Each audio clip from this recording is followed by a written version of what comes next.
Est-ce que tu crois au miracle ? Même si ta réponse est non, il se passe parfois des choses qui nous poussent à y croire. Comme par exemple, un homme qui a survécu après s'être accroché à l'aile d'un avion ou un autre qui est littéralement tombé du ciel. Le 27 mai 1995 aurait pu être un jour ordinaire pour le pilote de ce MiG-17, mais cette journée est devenue un chapitre étonnant de l'histoire de l'aviation. L'avion de chasse russe effectuait des manœuvres tactiques au sol lorsqu'il est sorti de piste et s'est enlisé dans la boue. Un groupe de mécaniciens de service est venu à la rescousse. Leur tâche a consisté à sortir l'avion de la boue et à le ramener sur la piste. L'un de ces mécaniciens était Peter Gorbanev, et pour lui, cette opération n'a pas été une simple routine. Tu vas découvrir pourquoi. L'opération de sauvetage a été un succès. Le MiG a été libéré de son piège de boue, puis il a rapidement atteint sa vitesse de décollage et s'est retrouvé haut dans le ciel une minute plus tard. Tout allait bien avec l'avion et ses moteurs fonctionnaient parfaitement, mais le pilote avait l'impression que quelque chose clochait. Il a regardé autour de lui et a vu un corps étranger sur l'aile. Le vol avait lieu la nuit et il ne pouvait pas distinguer exactement ce que c'était dans l'obscurité. Lorsqu'il a informé la tour de contrôle, ils lui ont recommandé de faire quelques manœuvres pour essayer de se débarrasser du corps étranger. Heureusement, avant de suivre leurs conseils, le pilote a regardé l'objet de plus près et s'est rendu compte que c'était une personne. Il a immédiatement demandé la permission d'atterrir, ce qu'il a fait à 23h27 après avoir passé environ une demi-heure dans les airs. Pendant tout ce temps, le mécanicien Gorbanev était totalement conscient sur l'aile du MiG. Heureusement, le flux d'air le maintenait fermement en place. Mais comment était-il arrivé là ?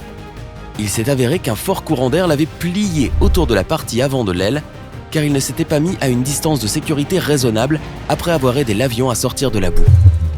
On pourrait penser qu'il était mort ou gravement blessé, mais il s'en est tiré avec seulement 2 côtes cassées. Aussi fou que cela puisse paraître, cette histoire est tout à fait vraie. Son personnage principal, Peter Gorbanev, vit toujours dans la ville russe de Morchansk. Si tu penses que sa survie miraculeuse est unique en son genre, détrompe-toi. Il existe de nombreux cas de passagers d'avion qui ont survécu à des situations incroyables, même après être tombés du ciel. Juliane Kopke a été l'une de ces survivantes chanceuses. En décembre 1971, elle a obtenu son diplôme d'études secondaires alors que sa mère travaillait à Lima, au Pérou. Juliane voulait absolument assister à la cérémonie de remise des diplômes, si bien qu'elle a décidé de reporter son vol. Elles ont trouvé des billets sur le vol 508 de l'ANSA, même si cette compagnie n'avait pas la meilleure réputation. Mais comme Noël est une période très chargée pour les voyages aériens, elle n'avait pas le choix, puisque tous les autres vols étaient complets. Ainsi, le 24 décembre, elles sont parties de Lima pour Iquitos, avec un arrêt prévu à Pucallpa. À une altitude de 6400 mètres, l'avion a rencontré de fortes turbulences et des orages.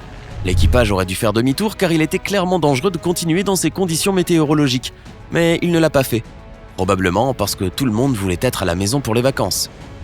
Puis la foudre a frappé l'avion qui s'est brisé en plein vol. Juliane, qui était attachée à son siège, a survécu à la chute et s'est retrouvée seule dans la forêt tropicale. Elle avait la clavicule cassée, son bras était sérieusement blessé et ses ligaments du genou étaient rompus. Mais elle était vivante. La jeune femme de 17 ans a passé 10 jours toute seule, forcée de survivre grâce aux techniques de base que son père lui avait enseignées. Elle n'a pas cessé de marcher pendant ces 10 jours et est finalement tombée sur une large rivière et une embarcation à côté d'un petit abri. Elle a passé la nuit à enlever les asticots de son bras avec l'essence du réservoir de la barque. Le lendemain matin, des pêcheurs l'ont trouvée et l'ont emmenée au village le plus proche. Un pilote local a emmené la fille à Pucallpa où elle a retrouvé son père.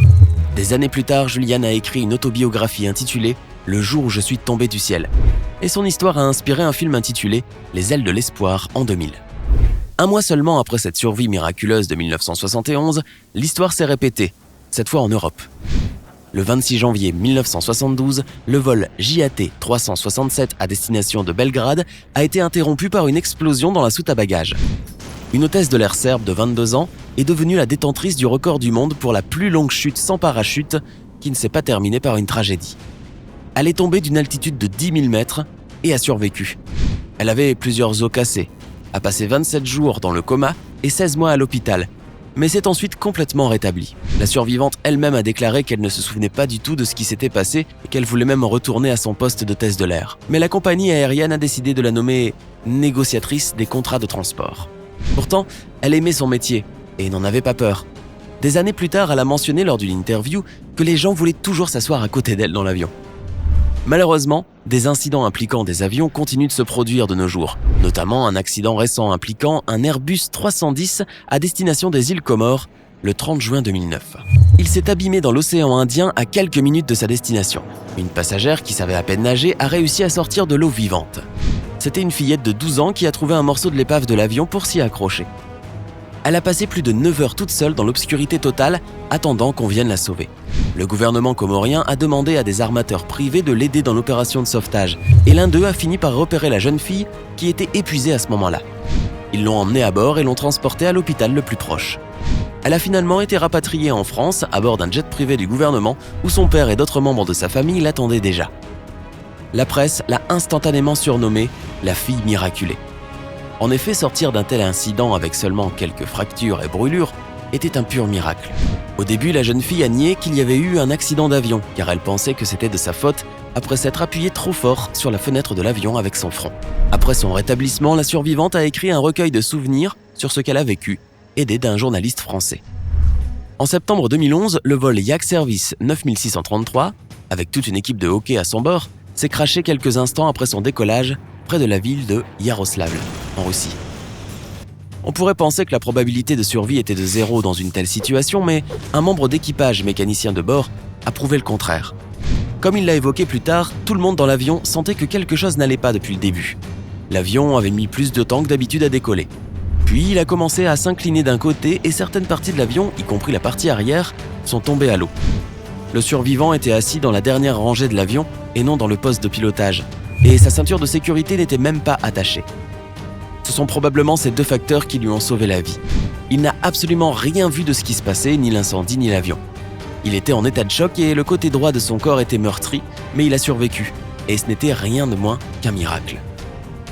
Laquelle de ces histoires t'a le plus impressionné ? Fais-le nous savoir dans les commentaires. Si tu as appris quelque chose de nouveau aujourd'hui, mets un like à cette vidéo et partage-la avec tes amis. Et ne pars pas si vite, nous avons plus de 2000 vidéos sympas à te montrer. Tout ce que tu as à faire est de choisir la vidéo de gauche ou de droite, de cliquer dessus et d'en profiter. Prends la vie du côté sympa.